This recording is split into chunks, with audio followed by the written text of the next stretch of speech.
Back in 1995, when I wrote Fingerprints of the Gods, I was searching around for many possibilities that could have caused a global cataclysm in the range of 12 to 13,000 years ago, because that's what all the astronomy pointed at, 12 to 13,000 years ago.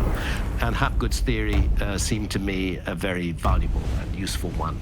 I still won't write it off. I won't dismiss it entirely, but I've shifted in the direction of the Younger Dryas impact hypothesis, simply because I'm in a constant argument with mainstream academia. And the issue to me, the most important issue to me, is the issue of a global cataclysm at the end of the Ice Age. What caused that cataclysm is a secondary issue. The cataclysm itself is the primary issue. And I found the Younger Dryas impact hypothesis a better, much more scientifically grounded explanation for that cataclysm than the notion of Earth crust displacement. But do any archaeologists or any of these prehistorians dispute the Younger Dryas? There's still a lot of argument around it. There's about 60 major scientists who are involved in the Comet Research Group.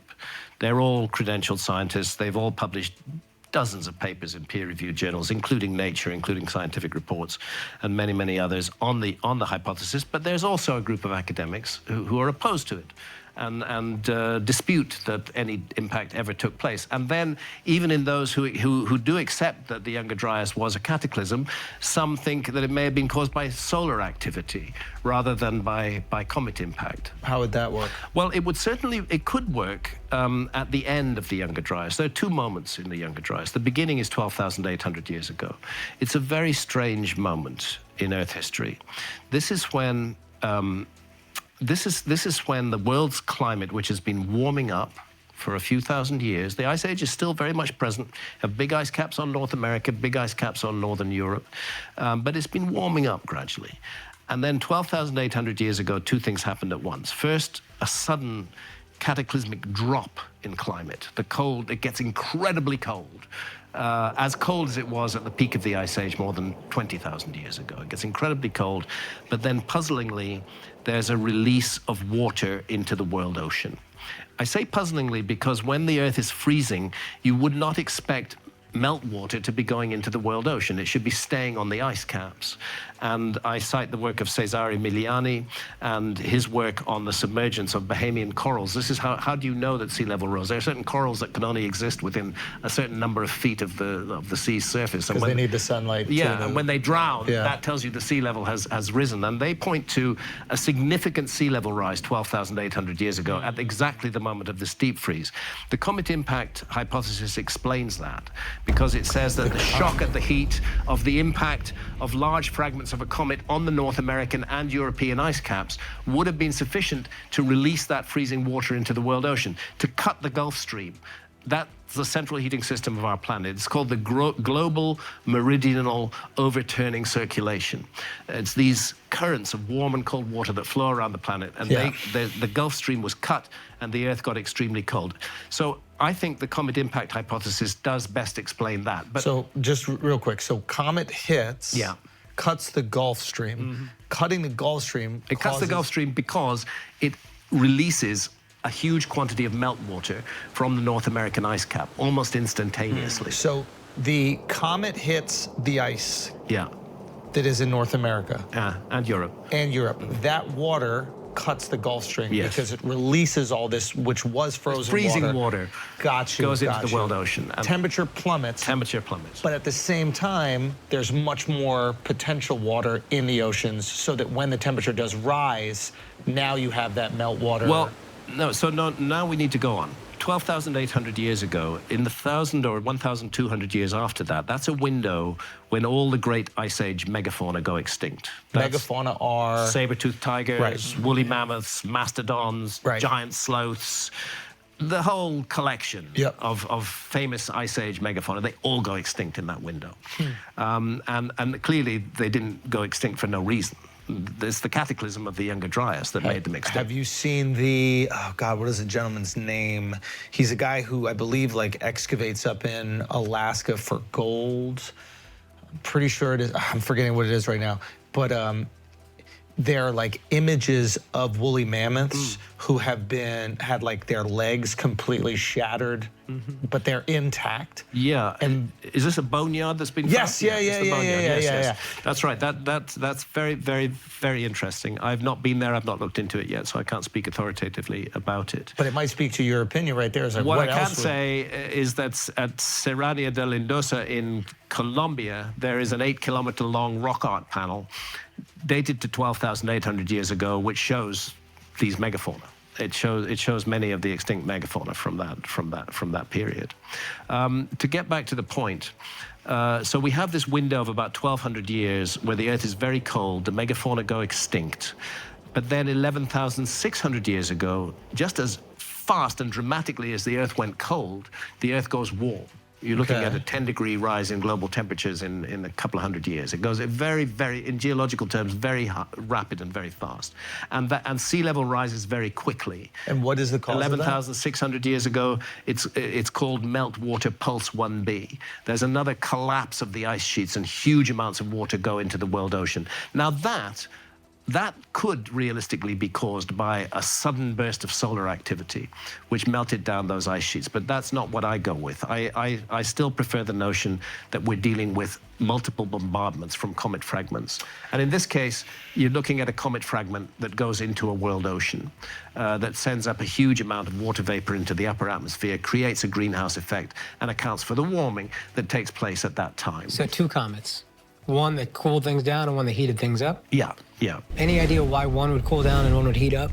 Depends where the impact is. If the impact's on an ice cap and it's releasing enormous amounts of meltwater into the world ocean, you've got to make the world very cold. Okay. If the impact's in a world ocean and it's putting a huge amount of water vapor into the upper atmosphere, it's a greenhouse effect. And the world is going to get warmer. It's all theory. It's not fact. What is fact is the sudden warming at the end of the Younger Dryas and the sudden freezing at the beginning of the Younger Dryas. So we're searching for explanations for that. We're searching for explanations. I've pick the one I back, but I'm not claiming that I have to be right. It's what I do think is really important is recognizing this was a global cataclysm. It was sustained. It wasn't just a minute. It went on for 1,000 years plus, and it's in our backyard. It's in very relatively recent human history. We're almost at the edge of history when we go to 11,600 years ago. That's weirdly the date that Göbekli Tepe in Turkey is built, 11,600 years ago. That weirdly is the date that Plato's Timaeus and Critias gives for the submergence of Atlantis, 11,600 years ago, before our time. So what's happening to humanity in this 1,200-year window? I need to be clear about that. Okay, because archaeologists roll their eyes at any mention of Atlantis. If you even say the word Atlantis, you're automatically regarded as a member of the lunatic fringe. Okay. And if you've even said that word, all your work, all the 30 years of work you've done, the 1,000 dives that you've done on continental shelves all around the world, all of those can be written off simply because you said the word Atlantis. It's flat Earth for archaeologists. Yeah, it's flat, flat Earth. Gotcha. And they detest the use Now of tell us why the Earth is flat. Well, that's one theory I definitely don't buy into. No. Give us the Atlantis theory. So the story of Atlantis comes down to us from Plato. It's expressed in 2 dialogues, the Timaeus and the Critias. Okay. Plato was writing at around 300 BC. Does it come from his uncle? Yeah, it's arguably from a member of his family line, who was the Greek lawmaker Solon. Solon, yeah. Who did make a famous and documented visit to Egypt around the year 600 BC. And he was told in Egypt. And he was at the Temple of Neith at Sais in the Delta, and there are these inscriptions on the walls. That temple no longer exists. It's a ruin in the Delta now. There are these writings on the walls, and he asks a priest, what do the writings say? And the priest spoke Greek and ancient Egyptian, and he told Solon what the writings say, that there was this great civilization, that it was destroyed in an enormous flood. Plato, or Solon, refers to it as Atlantis. Atlantis is not an ancient Egyptian word. It looks like some attempt to translate into a meaningful Greek phrase what was originally an ancient Egyptian phrase. And that ancient Egyptian phrase, I can tell you pretty much for sure, was the homeland of the primeval ones. And I'll tell you why in a minute. But the point is that then Solon asks, when did this happen? And the priests say, they're very relaxed about it. They say, 9,000 years ago. So immediately we have a date that we can put to our calendar. 600 BC, he makes the visit. 9,000 years before that, that's 9,600 BC. Give or take 23 years, that is 11,600 years ago. That's when Göbekli Tepe is built. That's when Meltwater Pulse 1b begins to flood the world oceans. And again, my critics will niggle away at the edges of this and say, well, Meltwater Pulse 1b unfolded over 300 or 400 years. If you average it out, it wasn't that much in any one year. But who says it happened at average rates? Who says there wasn't a big rise and then a smaller rise? You know, these things are very annoying. But the bottom line is 9,000 years before Solon is 9,600 BC. That's the Atlantis date. That's Göbekli Tepe's date. And then secondly, the Temple of Horus at Edfu in Upper Egypt is very important. There's been, I worked with a partial translation. Edfu's in Upper Egypt. It's sort of halfway to Aswan, in southern Egypt. It's kind of middle. Aswan is the quarry, I believe, where they Aswan's the quarry where they got a lot of the granite that they brought. It's about 500 kilometers south, but Edfu's a bit further north than that. But it's also on the Nile. Now, the Temple of Horus at Edfu is a relatively recent temple, probably built around 270 BC by the Ptolemaic dynasty of ancient Egypt. These were Greeks who had overtaken ancient Egypt. But although they colonized ancient Egypt colonized their minds, and they became ancient Egyptians, more ancient Egyptian than the ancient Egyptians themselves in many ways. It's like when white people go to Hawaii. Inscribed on the wall of that temple, not in the language of ancient Egypt as was spoken 270 BC, but in Middle Egyptian, which goes back to about 2000 BC, carefully inscribed, and we're informed that it's based on temple archives. See that a temple stood there before the Ptolemies rebuilt that temple, and it stood on the foundations of an even older temple. The archives were preserved. That's what's inscribed on the walls. It's inscribed in Middle Egyptian. It's about 2000 BC, and it tells the whole Atlantis story. It just doesn't call it Atlantis. It speaks of a sacred island. It calls it the homeland of the primeval ones. It speaks of a great serpent that comes from the sky and splits the island in two. It speaks of a huge flood that arises and kills off almost all the divine inhabitants, apart from a few survivors, who then travel around the world. One of the places they go to is Egypt, and they make their first business to build primeval mounds in ancient Egypt that will be the places, the locations of all future temples and pyramids. The Edfu texts are very clear. Now, I just need to make this clear, because I relied on Eve Elizabeth Raymond, who was an early translator of the Edfu texts. But recently, the Edfu texts have been completely translated, every single word, into German by a gentleman called Dieter Kurth, and they've translated it all into German. It would be nice if it were all into English, because that's much more widely spoken language. What does it say in German? The Jews did not build the pyramid. It supports everything in the original translation. There's not a single part of the original translation that's debunked by this.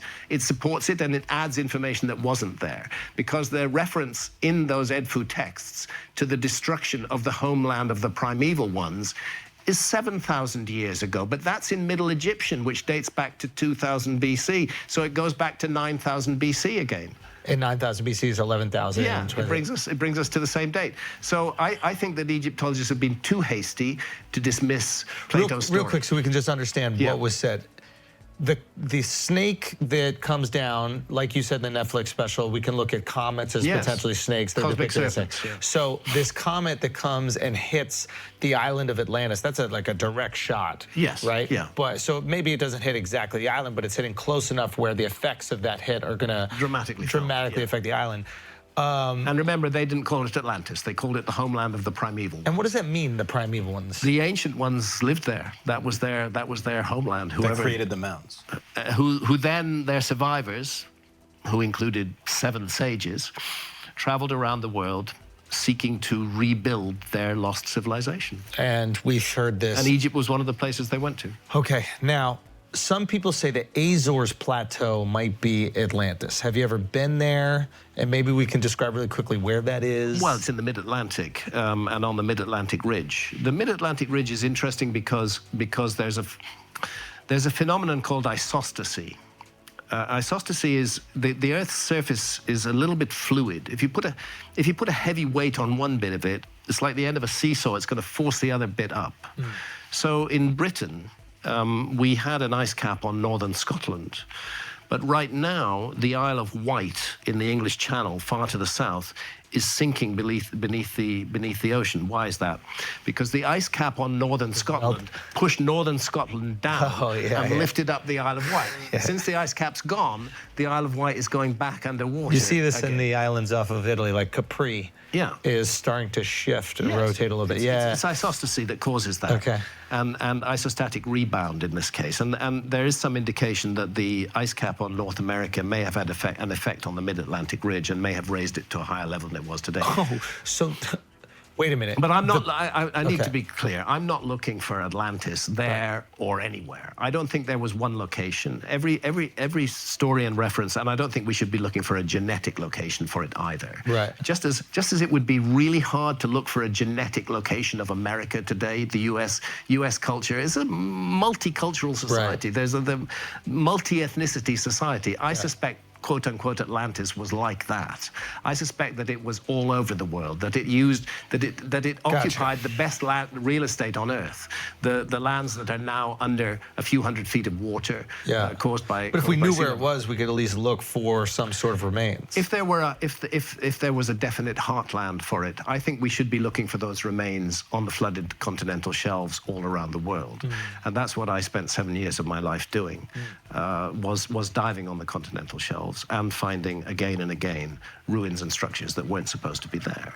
I think there's the whole story of humanity that's missing underwater. And while I'm saying that, I would like to give credit to archaeologists. There is some work now being done, marine archaeology, which isn't any longer just looking for shipwrecks from the medieval period or even from the 20th century, but 19th century, but are looking at the flooded continental shelves.